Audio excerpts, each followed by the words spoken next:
Hi friends, welcome back to my channel. So இன்னைக்கான வீடியோல நம்ம எதை பத்தி பார்க்க போறோம்னு பாத்தீங்கன்னா நம்மளோட சேனல் சப்ஸ்கிரைபர் ஒருத்தர் வந்து இன்ஸ்டாகிராம்ல மெசேஜ் பண்ணியிருந்தாரு. ப்ரோ இத மாதிரி நான் வந்து நார்மல் வாட்ஸ்அப் தான் யூஸ் பண்றேன். அந்த நார்மல் வாட்ஸ்அப்ல என்னோட ஃப்ரெண்ட்ஸ் கூட சேட் பண்ணும்போது என்னோட ஆன்லைன் ஸ்டேட்டஸ் வந்து காட்டவே கூடாது. லைக் ஆன்லைன் ஸ்டேட்டஸ் வந்து என்னோட லாஸ்ட் சீன் வந்து எப்பவே இருக்கிற மாதிரி செட் பண்ணனும். அது மாதிரி எப்படி பண்ணலாம்? அத பத்தி ஒரு வீடியோ போடுங்க அப்படி கேட்டிருந்தாரு. சோ நம்மளோட சேனல்ல ஆல்ரெடி இதுக்காக ஒரு வீடியோ போட்டுருந்தோம். பட் அது அவருக்கு புரியலன்னு சொல்லியிருந்தாரு. சோ அதுக்காக தான் இந்த வீடியோ.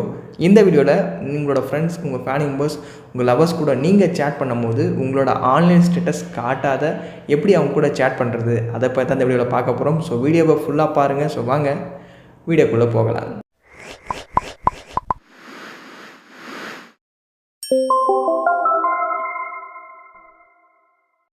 So guys, வீடியோக்குள்ள போறதுக்கு முன்னாடி வீடியோ பார்க்குறவங்க கிட்ட ஒரு சின்ன ரெக்வெஸ்ட்டுங்க. நம்மளோட சேனல்ல டெய்லியுமே வீடியோஸ் அப்லோட் பண்ணாலுமே நம்மளோட சப்ஸ்கிரைபர்ஸ்க்கு நோட்டிஃபிகேஷன் சரியா போகவே மாட்டேங்குது. இந்த வீடியோ பார்க்குற ஒவ்வொருத்தரும் மறக்காத லைக் பண்ணி சப்போர்ட் பண்ணுங்க. இந்த வீடியோக்கு நான் வந்து ஒரு 5000 லைக்ஸ் வரணும்னு எதிர்பார்க்குறேன். ஸோ வீடியோ பார்க்குற ஒவ்வொருத்தரும் மறக்காத லைக் பண்ணி சப்போர்ட் பண்ணுங்க.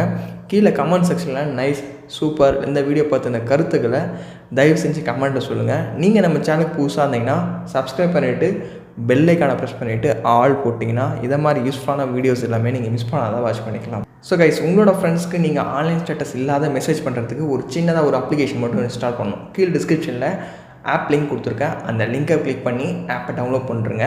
சப்போஸ் எனக்கு ஆப் டவுன்லோட் பண்ண தெரியல நினைக்கிறவங்களுக்கு கீழே அதுக்காக இன்னொரு வீடியோவும் கொடுத்துருக்கேன். அந்த வீடியோவும் செக் பண்ணி பாருங்கள். ஆப் எப்படி டவுன்லோட் பண்ணுறது அதை பற்றி சொல்லியிருப்பேன் நான். ஸோ ஒன்ஸ் ஆப்லாம் டவுன்லோட் பண்ணிட்டு இன்ஸ்டால் பண்ணுங்கள். இன்ஸ்டால் பண்ணிவிட்டு ஓப்பன் பண்ணிங்கன்னா அந்த அப்ளிகேஷனோட இன்டர்ஃபேஸ் வந்து இப்படி தான் இருக்கும். ஜஸ்ட் பார்த்தீங்கன்னா கொஞ்சம் நேரம் லோட் ஆகும். ஒன்ஸ் லோட் ஆகி கம்ப்ளீட் ஆனவுடனே பார்த்தீங்கன்னா இதில் கீழே பாருங்கள் நெக்ஸ்ட் அப்படின்றத கிளிக் பண்ணுங்கள். அகைன் பார்த்தீங்கன்னா நெக்ஸ்ட்ன்றதை கிளிக் பண்ணிவிட்டு அப்ளிகேஷனை பற்றி ஒரு சில டீட்டெயில்ஸ் தான் கொடுத்துருப்பாங்க, மற்றபடி எதுவும் இல்லை. வேணுன்றவங்க ரீட் பண்ணி பாருங்கள், வேணான்றவங்க மேலே ஸ்கிப்னு இருக்கும், அதை கிளிக் பண்ணி உள்ளார வந்துடலாம். ஃபைனலாக ஓகே அப்படின்றத கிளிக் பண்ணுங்கள். ஒன்ஸ் ஓகே கிளிக் பண்ண உடனே பார்த்தீங்கன்னா இது மாதிரி தான் இருக்கும். உங்களோட மொபைலில் 2 பர்மிஷன்ஸ் வந்து கேட்கும். Overlay permission and notification access. இந்த 2 பர்மிஷனுக்கும் ஜஸ்ட் அலோ அப்படின்றத கிளிக் பண்ணி விட்டு. ஸோ கைஸ், 2 பர்மிஷன்ஸ்க்கும் ஜஸ்ட் அலோ கொடுத்த உடனே பார்த்தீங்கன்னா கீழே ஒரு ஸ்வைப் பட்டன் மாதிரி இருக்கும். அதை ஸ்வைப் பண்ணுங்கள். ஸ்வைப் பண்ண உடனே பார்த்தீங்கன்னா இந்த மாதிரி தான் இருக்கும். இதில் வந்து பார்த்தீங்கன்னா வாட்ஸ் சேட் பபுள் அப்படின்றது ஆஃபில் இருக்கும். அதை வந்து ஆன் பண்ணி விட்டுருங்க. ஒன்ஸ் ஆன் பண்ணி விட்டோடனே பார்த்தீங்கன்னா அவ்வளோதான். ஸோ முடியுது. இனிமேல் நீங்கள் எதுவுமே பண்ண வேணாம், ஜஸ்ட்டு ஹோம் வந்துடுங்க. இனிமேல் உங்களோட ஃப்ரெண்ட்ஸ், உங்கள் ஃபேமிலி மெம்பர்ஸ், உங்கள் லவ்வர்ஸ் சேட் பண்ணும்போது நீங்கள் மெசேஜ் பண்ணிங்கன்னா உங்களோட ஆன்லைன் ஸ்டேட்டஸ் வந்து காட்டவே காட்டாது. இப்போ வந்து நான் லைவாகவே பண்ணி காட்டுறேன், நீங்களே பாருங்கள்.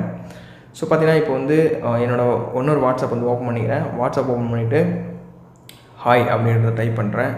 ஹவ் ஆர் யூ அப்படின்றத ட்ரை பண்ணுறேன். ஒன்ஸ் உங்களோட ஃப்ரெண்ட்ஸ் உங்களுக்கு மெசேஜ் பண்ணால் இது மாதிரி பபுள் ஃபார்மேட்டில் ஓப்பன் ஆகிடும் சேட் எல்லாமே. அந்த ஹோம் ஸ்க்ரீன்லேயே அது மாதிரி இருக்கும். இப்போ பார்த்தீங்கன்னா நான் இன்னொரு வாட்ஸ்அப் தான் ஓப்பன் பண்ணியிருக்கேன். அதை லாஸ்ட் சீன் பாருங்கள். 15/17 3/17 ஆகுது. பட் பாருங்கள் இதில் மெசேஜ் பண்ணுறேன். இப்போ நான் வந்து ஹாய் ஹவ் ஆர் யூன்ற மெசேஜ் வந்து ரீட் பண்ணியாச்சு. ஹலோ அப்படின்றத டைப் பண்ணுறேன். ஒரு எமோஜி அனுப்புகிறேன். ஸோ பார்த்தீங்கன்னா அந்த எமோஜி வந்து சென்ட் ஆகிடுச்சு. ஸோ பார்த்தீங்கன்னா இப்போ வந்து ஹெலோன்றதும் ரிசீவ் ஆகிடுச்சு, அந்த எமோஜியும் சென்ட் ஆகிடுச்சு. பார்த்தீங்கன்னா ஆன்லைன் ஸ்டேட்டஸ் சுத்தமாக காட்டவே இல்லை. அதேபோல் உங்களோட ஃப்ரெண்ட்ஸ் உங்களை அனுப்புகிற மெசேஜ் வந்து நீங்கள் பார்த்தாலும் அவங்களுக்கு ஆன்லைன் ஸ்டேட்டஸ் காட்டவே காட்டாது. உங்களோட லாஸ்ட் சீன் வந்து எப்போவே காட்டுற மாதிரி தான் இருக்கும். பட் நீங்கள் இதிலேருந்தே சேட் பண்ணிக்கலாம். என்ன ஒன்று, உங்களோட ஃப்ரெண்ட்ஸ் அனுப்புகிற மெசேஜை வந்து உங்களோட நார்மல் வாட்ஸ்அப் ஓப்பன் பண்ணாத இந்த அப்ளிகேஷனை ஓப்பன் பண்ணணும். லைக் இந்த பபுள் மாதிரி ஓப்பன் ஆகுதில்ல, அதுலேருந்து ஓப்பன் பண்ணி சேட் பண்ணிங்கன்னா உங்களோட ஆன்லைன் ஸ்டேட்டஸ் சுத்தமாக காட்டவே காட்டாது. கண்டிப்பாக ட்ரை பண்ணி பாருங்கள். ஸோ கைஸ், இன்றைக்கான வீடியோவில் நீங்கள் யூஸ் பண்ணக்கூடிய வாட்ஸ்அப்பில் ஆஃப்லைன் சேட் எப்படி பண்ணுறது அதை பற்றி பார்த்தோம். வீடியோ யூஸ்ஃபுல்லாக இருக்கும்னு நினைக்கிறேன். யூஸ்ஃபுல்லாக இருந்தால் மறக்காத லைக் பண்ணிவிடுங்க. உங்களோட ஃப்ரெண்ட்ஸ் எல்லாரும் கூடயும் ஷேர் பண்ணி விட்டுருங்க. நீங்கள் நம்ம சேனலுக்கு புதுசாக இருந்தீங்கன்னா சப்ஸ்கிரைப் பண்ணிவிட்டு பெல் ஐக்கானை ப்ரெஸ் பண்ணிவிட்டு ஆல் போட்டிங்கன்னா இதை மாதிரி யூஸ்ஃபுல்லான வீடியோஸ் எல்லாமே நீங்கள் மிஸ் பண்ணாத வாட்ச் பண்ணிக்கலாம். ஸோ வேறு ஒரு நல்ல வீடியோவில் பார்க்கலாம். தேங்க்ஸ் ஃபார் வாட்சிங். See you next video. Cheers guys.